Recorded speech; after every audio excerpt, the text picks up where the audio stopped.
Some concerning news for Democrats in the 2024 election. A New York Times Siena College poll shows former President Trump beating President Biden in 5 battleground states that Biden won in 2020. Fox 5's Chris Welch joining us now in studio with a closer look at these numbers. Chris, how worried should Democrats be? Well, Steve and Teresa, I don't think you're going to find a Democrat to flat out say they are worried right now, because the fact is we're still an entire year away from Election Day 2024. So anything can happen here, but it certainly is not giving them extra confidence.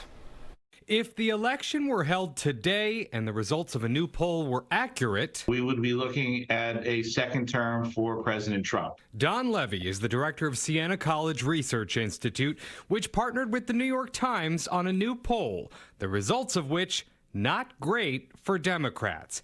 In a head-to-head matchup, incumbent Joe Biden trails Republican Donald Trump by margins of 4 to 11 percentage points in 5 of 6 key swing states. In fact, in Nevada, Trump is up by 11 points over Biden, the state that Biden won narrowly in 2020. In addition to Nevada, Trump is up by 6 in Georgia, 5 in Arizona, 5 in Michigan, and 4 in Pennsylvania.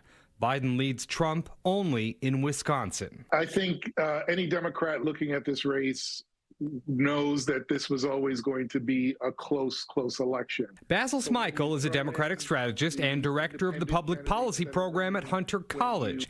He attributes the lower numbers for Democrats to a few things. One, that the administration and Democrats broadly haven't spent that much money in these very important states just yet. 2, he says they haven't yet figured out how to utilize the assets of Vice President Kamala Harris on the campaign trail. When you look at the voters that have some doubts, namely African-American voters, voters of color, this is where I think the Vice President Kamala Harris could be a huge asset to the campaign. A downside for Trump, he says, being tied up in legal troubles is keeping him off the campaign trail. And it leaves the door open for another candidate on the Republican side to come in a little bit.